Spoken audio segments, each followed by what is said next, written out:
शुभविवाह या मालिकेच्या येणाऱ्या भागामध्ये रागिणीच्या हातातोंडाशी आलेलं 20 कोटींचं कॉन्ट्रॅक्ट भूमी काढून घेणार असते। इनामदारांच्या स्वतःच्या कंपनीमधलं महाजन इंडस्ट्रीला मिळणारं कॉन्ट्रॅक्ट हे आकाश आणि भूमी मिळून पूर्ण करणार असतात।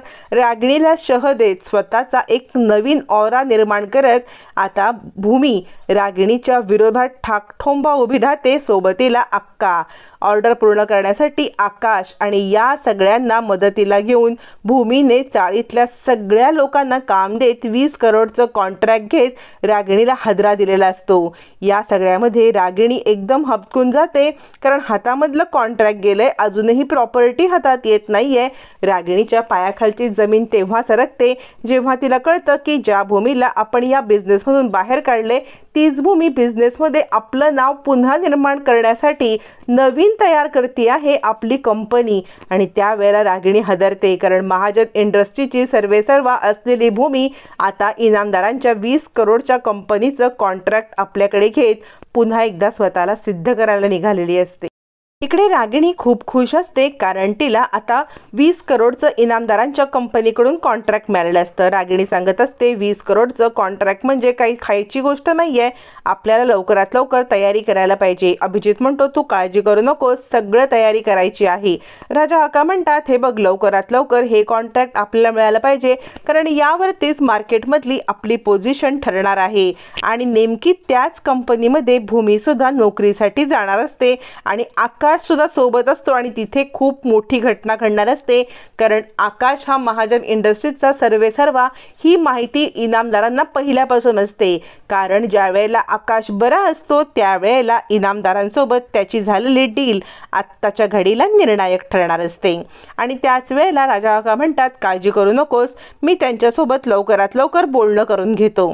तोपर्यंत इकडे आता राजा काका गेल्यावरती आकाशला मारण्यासाठी रागिणीने अभिजितला सांगितलेलं असतं आणि सांगितलेलं असतं काहीही कर, पण त्या आकाशचा खेळ संपव, पण त्याआधी सह्या घे। असं म्हणत रागिणीने अभिजितला कामाला जरी लावलं असलं तरी नियतीच्या मनामध्ये वेगळंच काहीतरी असतं। आता अभिजित, रागिणी, पौर्णिमा आणि राजा काका हे ज्या दिवशी इनामदारांच्या कंपनीमध्ये कॉन्ट्रॅक्ट साईन राहणार असतात त्याच दिवशी भूमी त्या इनामदारांच्या कंपनीमध्ये आता येणार असते, ती म्हणजे नोकरी शोधायला। इथे राजा काकांचा निर्णय खूप महत्त्वाचा ठरणार असतो। आता ज्या इनामदारांच्या कंपनीमध्ये इकडे भूमी नोकरीसाठी आलेली असते त्याच भूमीला आता मात्र त्याच पुन्हा एकदा माणसाची सामना करायला लागतो, ज्या माणसाच्या कंपनीमधून भूमीने आता निवृत्ती घेतलेली असते किंवा भूमी त्यांनी नोकरी सोडली असते, भूमीला नोकरीवरून काढलेलं असतं। तो माणूस इनामदारांच्या कंपनीत गेल्यावरती सांगतो या मॅडमना इकडे ठेवू नका, या मॅडम कंपनीचं नुकसान करतात, यांचा हा जो नवरा आहे ना तो वेडा आहे। यावरती भूमी चिडते आणि म्हणते खबरदार, माझ्या नवऱ्याला वेडा बोलायचं काम नाहीये, तो वेडा नाहीये, शहाणा आहे, म्हणून त्यांनी पोलीस डिपार्टमेंटकडे तुम्हाला पाठवलं, तुमची सुटका कशी झाली? आणि भूमी सांगते इनामदारांच्या मालकांना की या माणसाला तुम्ही इथे ठेवलंच कसं, कारण यांनी इन्कम टॅक्स बुडवला होता आणि म्हणून त्याला अटक झालेली होती। माझ्या नवऱ्याने यांचे इन्कम टॅक्सच्या फाईल ऑफिसरकडे दिल्या होत्या आणि म्हणून हे अडकले गेले होते आणि म्हणून माझ्यावरती हे राग काढतायत। हा सगळा प्रकार चालू असताना कंपनीमध्ये आता मात्र राजा काका, रागिणी, अभिजित यांची एंट्री होणार असते आणि त्यावेळेला इनामदारांचे आता मालक सांगतात ठीक आहे भूमी मॅडम, तुम्ही तुमचा इंटरव्ह्यू द्या, पण तुमच्या नवऱ्याला इकडे आणता येणार नाही। भूमी सांगते माझा नवऱ्याला मी इथे पण डे केअर सेंटर आहे तिथे ठेवू शकते का? यावरती इनामदार ठामपणे नकार देतात आणि म्हणतात यांचा चेहरा कुठेतरी पाहिल्यासारखा वाटतोय, आम्ही यांना कुठे पाहिलंय का? भूमी सांगते मी तुम्हाला ॲक्च्युली एकच सांगायचं नव्हतं, पण हे सांगू इच्छिते की आकाश महाजन इंडस्ट्रीजचे जे सर्वेसर्वा आहेत आकाश महाजन ते हे आहेत। 7 वर्षापूर्वी त्यांचा अपघात झाला होता, त्यानंतर हे असे झाले। मग मात्र आता सगळ्यांचेच डोळे फिरतात, जो माणूस आतापर्यंत आकाशला वेडा म्हणत असतो त्याचे पहिले डोळे फिरतात आणि इनामदारांची लोक सांगतात काय बोलता मॅडम, आम्ही तर महाजन इंडस्ट्रीसोबत आत्ता खूप मोठं 20 लाखाचं कॉन्ट्रॅक्ट साईन केलंय आणि आम्हाला वाटलं आकाश महाजनच इथे असतील, कारण काही वर्षापूर्वी आम्ही ते कॉन्ट्रॅक्ट साईन केलं होतं, त्यावेळेला आम्हाला खूप फायदा झाला होता, म्हणून आम्ही आकाश महाजन त्या इंडस्ट्रीमध्ये आहेत म्हणूनच कॉन्ट्रॅक्ट साईन करायला घेतलं। यावरती बोलण्यावरती आकाशला काही आठवत नसतं. भूमी सांगते हेच ते आकाश महाजन, पण अजूनही तुम्ही यांच्यासोबत काही कॉन्ट्रॅक्टसोबत बोललात तरीसुद्धा चालेल. यावरती आकाश म्हणतो सायकल राणी, मला हे जे काही बोलतायत ना यातलं काही कळणार नाही, तू नको यांना काही सांगू. भूमी म्हणते आकाश स्वतःवरती कॉन्फिडन्स ठेव, तुला माहिती आहे ना सरिता विहार या एका शाळेची कशी डील तू क्रॅक केली होतीस, तू यांच्यासोबत बोलून तरी बघ. यावरती आकाश म्हणतो ठीक आहे, तुम्हाला माझ्याशी जे बोलायचं ते बोला. तोपर्यंत इकडे आता अक्कांना मात्र संशय आलेला असतो की ही पोरगी या पोराचे हाल करते, म्हणून त्या येऊन येऊन घरामध्ये चांगलं काहीतरी शोधण्याचा प्रयत्न करत असतात.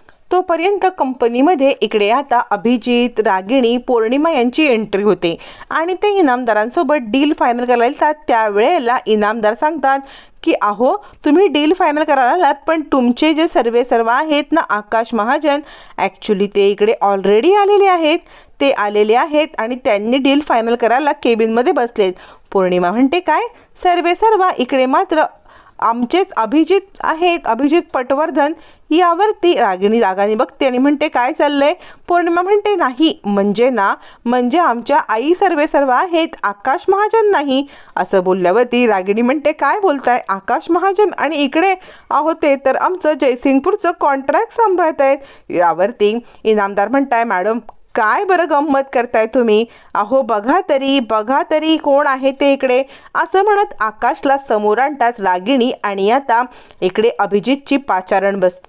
अभिजितला धक्काच बसतो, हा आकाश इकडे आलाच कसा.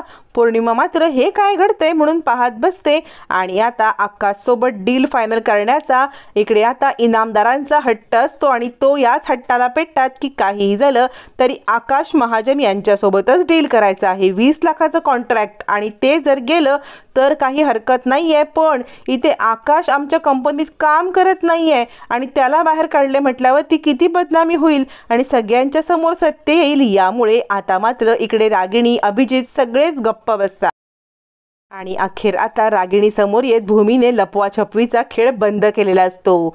त्याच वेळेला रागिणी भूमीकडे बघते. भूमी म्हणते हो आकाशने हे डील क्रॅक केलेलं आहे, आकाशला 20 करोडचं कॉन्ट्रॅक्ट मिळालंय आणि हे कॉन्ट्रॅक्ट आम्ही पूर्ण करणार. रागिणी म्हणते विसरलीच वाटते, सगळी प्रॉपर्टी माझ्याकडे आहे. यावरती भूमी सांगते मी विसरलेले नाही आहे, मी शून्यातून सगळं निर्माण करणार आहे. रागिणी म्हणते मूर्ख आहेस का, अगं याच्यासाठी काहीतरी फायनान्स लागतं. भूमी म्हणते हो मला माहिती आहे फायनान्स लागतं आणि त्यासाठी सुद्धा मला मदत करणारी लोक माझी आहेत. या सगळ्यामध्ये तुम्ही पडायची गरज नाही आहे. तुम्ही तुमची प्रॉपर्टी हिरावून घेतलीत ना, ती प्रॉपर्टी तुम्ही तुमच्याकडेच ठेवा, आता मला माझी नव्याने सुरुवात करू द्या. असं म्हणत रागिणीच्या समोर येत भूमीने आता खूप मोठा डाव खेळलेला असतो. 20 लाखाचं कॉन्ट्रॅक्ट असंच काढून घेत एका कॉन्ट्रॅक्टमुळे रातोरात भूमी आता पुन्हा एकदा मोठ्या इंडस्ट्रीची मालकीन बनणार असते आणि आकाशला मालक बनवणार असते आणि हीच इंडस्ट्री आता मात्र रागिणीच्या इंडस्ट्रीला तोड बसणार असते. या सगळ्यामुळे मालिकेमधली समीकरणं बदलत आकाश आणि भूमी श्रीमंत होणार असतात.